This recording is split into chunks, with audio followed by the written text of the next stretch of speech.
Every expert that has been on the podcast lately has been talking about the essential role gut health plays in our overall health.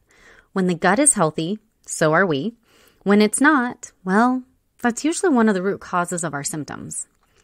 It's not only a potential root cause, but healing the gut is always a step in the healing process when you decide to go the holistic route. Today, I want to give you something tangible, something usable. 5 foods or nutrients that have been shown to help restore a healthy gut, which is also an intestinal lining or referred to as the microbiome. And I am excited to share this with you.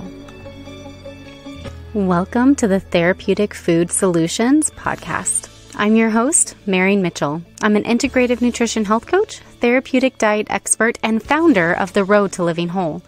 There are many different diets out there. It's hard to know which one is right for you with your chronic illness and autoimmune disease. In this podcast, I'm going to share with you the foundational pieces every single therapeutic diet out there shares, and also how to use the best one for your particular diagnosis. If you've been looking for a meal planning partner, help navigating the complicated healthcare system, and want to feel better quickly, I'm your girl. Grab your kombucha and notebook. Let's dive in. Before I dive into the 5 healing foods, I want to talk about what the gut is. Our gut is our stomach to our colon, more specifically, though, referred to as our intestines, small and large. Here we have a diverse microbiome, which is the bacteria that live in our gut, and they can either help or hurt our overall health. It is either the foundation of health or the root of all disease. Once the gut is healed, the body can heal. It is essential that we heal the intestinal lining and restore a healthy microbiome. 70 to 80% of our immune system is in our gut. This is because from our mouth all the way to our colon is technically outside of the body. It's weird because it's literally inside of our body, but it's still technically considered, everything in between is considered outside of the body. And this is because only certain things are allowed to come into our body and into our system. When the intestines are healthy and have a balanced microbiome, and again, this is a bacteria balance, our bodies are able to absorb nutrients from the foods and supplements we consume, produce neurotransmitters, produce vitamin B12, and prevent microorganisms, including harmful bacteria, viruses, and pathogens from entering the body through the bloodstream and causing illness. When we have things like undiagnosed food allergies or sensitivities, or we're under chronic stress, we're taking daily medications, including birth control, maybe we're eating a diet that's highly processed and it's low in high quality foods like fruits and vegetables and proteins and healthy fats. Or we're consuming foods that are covered in herbicides and pesticides, especially glyphosate. And we're eating a lot of gluten containing foods. Leaky gut often will develop. What that means when we have leaky gut is the stuff that should be kept outside are able to come inside. And our immune system goes, hey, that's a foreign invader, and goes on the attack mode. So it's attacking these food particles and bacteria and pathogens and all these things that don't belong there, and inflammation occurs. If you think about it, inflammation plays a vital role, right? Like we injure ourselves and it gets swollen and a bunch of fluid goes to the area and it gets red and warm. Well, that's happening to our intestinal lining. And when this goes on for a very long period of time, autoimmune disease can be triggered, inflammation, inflammatory-based diseases such as fibromyalgia and stuff are triggered, and our body starts crying out for help. And that cry for help is our symptoms, right? So our gut, our intestinal lining, our microbiome are our first line of defense. It is essential that we heal this so that we can heal the rest of our body. Now, what are some symptoms that we potentially have a leaky gut? Gas and bloating, constipation and or diarrhea, lots of cramping after meals, food sensitivities, like a growing list, like the foods that you can eat, it goes shorter and shorter and shorter, okay? Joint pain, migraines and headaches, seasonal allergies that maybe aren't so seasonal anymore, but you just have allergies all the time, asthma, brain fog, poor memory, depression, anxiety, difficulty losing weight, difficulty gaining weight, metabolic disorder, which is elevated blood sugar, cholesterol, blood pressure, autoimmune disease, or one or more, chronic fatigue, fibromyalgia, PCOS, hormone imbalances. The list goes on. And if you're struggling with these, I highly recommend focusing on what you need to do to heal your gut. Okay, well, where do we begin if we want to do that? So step one is we need to avoid the foods that we know trigger inflammation in the gut. So this includes gluten, foods that are heavily sprayed with glyphosate, things like oats, the dirty dozen are a few examples, man-made artificial sweeteners, seed oils, and highly processed foods. We need to make sure we are eating a diet that is rich in minimally processed foods, fruits, vegetables, proteins, healthy fats, organic grains that are hopefully ancient grains that haven't been heavily hybridized or inorganic, so they're not sprayed with a bunch of like really awful crap. And then we want to add in and really make sure that we are consuming these 5 foods. These foods are the top 5 healing foods to help restore a healthy gut. Okay, so any gut healing protocol, they're going to talk about these. Number 1 is bone broth. Bone broth is amazing. It is a nutrient-dense food that gently helps heal the damaged cell walls in your intestinal lining. It contains something called collagen. Collagen is basically the glue that holds your body together. By consuming collagen, the body is able to use that collagen to repair and heal the intestinal lining. Bone broth also contains amino acids glutamine and arginine, which have been identified as key amino acids for preventing inflammation in the gut wall while also inhibiting oxidative stress. That oxidative stress that is associated with the opening of those tight junctions in the wall of the intestines. Now, a quick note on that is your intestines are kind of like cheesecloth. And if you think about cheesecloth, I don't know if you've ever used it, but it's really thin and it's like super tight knit. But and it's supposed to keep everything in while all the liquid goes out, like when you're making cheese or, you want to maybe make a cauliflower pizza crust and you want to get rid of the water, things like that. That's what it's for. And but if there's holes in it, then food and stuff is able to get through. So it's not sealed. Okay. So the bone broth helps those holes kind of get closed up so that you're not having that anymore. So it's super cool. Also, a fun side note is bone broth also contains calcium, magnesium, phosphorus, silicon, sulfur, and all these other minerals that our bodies need. We need for our teeth, we need for our bone health, we need for all kinds of functions in the body. So it truly is a superfood. Now, when you are in the healing journey, we typically recommend 3 cups per day. You can do this in the form of bone broth. That typically homemade is best because you can control the bones that are used, the water that is used, the vegetables that are used, the seasonings.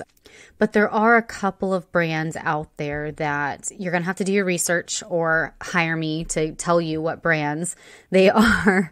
But there are brands out there that I trust, that I keep on hand, when I don't have time to make bone broth, or maybe I run out and someone gets sick or something like that. So, you can do, so again, you can actually drink broth, okay? Or you can take it in the form of collagen peptides. Now, if your gut is highly inflamed, bone broth is the most gentle form. Collagen peptides are a little bit rougher to digest, but they're both options because some people don't like bone broth, or maybe you don't have access to it, or you just kind of need stuff on hand. So both are an option. Okay. Number 2, fermented foods. Here's the thing about the healthy bacteria in our guts, and this is known as probiotics or beneficial bacteria. We have to continuously add more in. Up until modern history, we lived very close to the earth. So our food was constantly giving us probiotics and food for them. Our guts didn't have to hold on to this bacteria. Now, they do stay there, they do multiply, but if you're not consuming them and you're not feeding them, they're going to get depleted, and then the bad bacteria, the pathogenic bacteria is going to take over. Now, we always have a balance in our guts of beneficial and pathogenic, because even the pathogenic can be beneficial if it's kept in check. But when it gets out of control, that's when we have problems, right? So, we are now living, especially in first world countries, pretty far from the earth. We're not gardening. We're not picking food on our way, on our walk and eating it. We're not like picking stuff up, pulling carrots, brushing them off, maybe a little rinse and eating them, So we have to find other ways to get probiotics. And one of the best ways, I think, is through fermented foods. Fermented foods contain organic acids that help balance the intestinal pH, which is super important. And then it also provides us with probiotics to support a diverse microbiome. Now, the fermented foods enhance the diversity while also inhibiting inflammation with that balanced pH.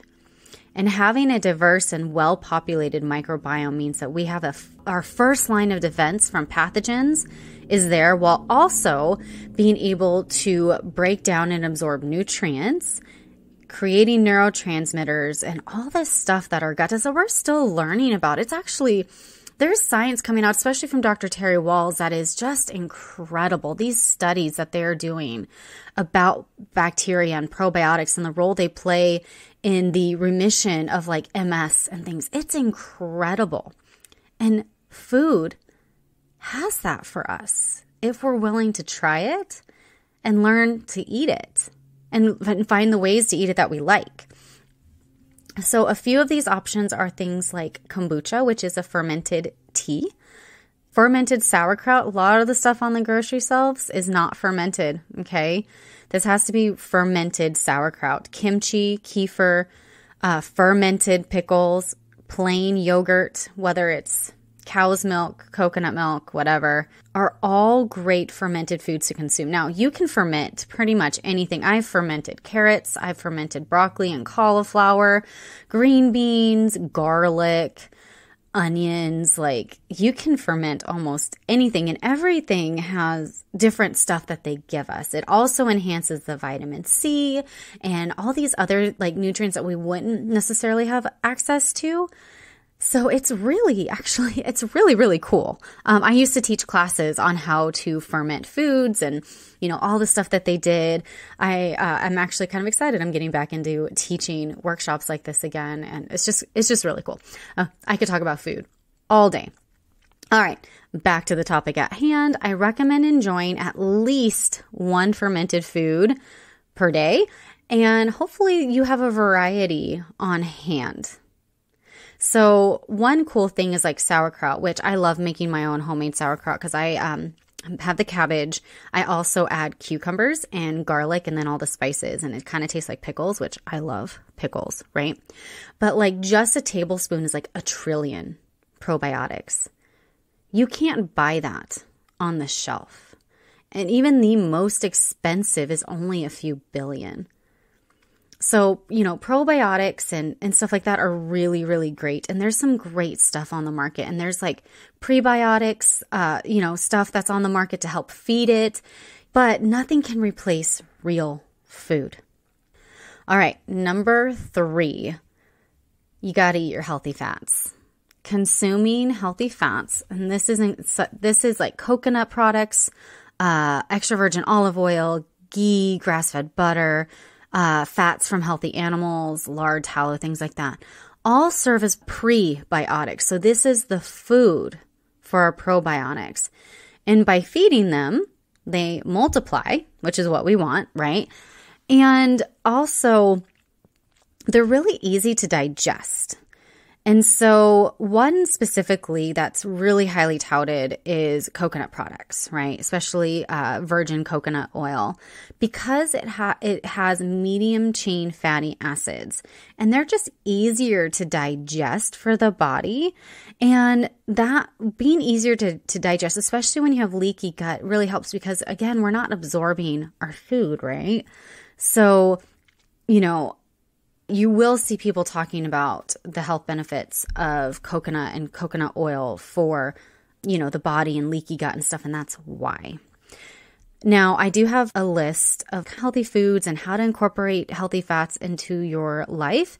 It's my free guide, and it will be linked in the show notes. Number 4, seeds. The bacteria in our gut need food. Along with healthy fats, fiber is essential. One great source of fiber is seeds, specifically chia, flax, and hemp seeds. These are particularly great sources of soluble fiber, which help support the growth of the beneficial bacteria. Now, this is important, and I think the reason these are consumed, because even though there's some people can't handle seeds because of the inflammation, but most people can, and one of the reasons why we would want to include them is because we should be getting at the very minimum 25 grams of fiber per day. The average American gets less than 15, and I think that's even generous. I've seen studies that say as low as 8 grams per day.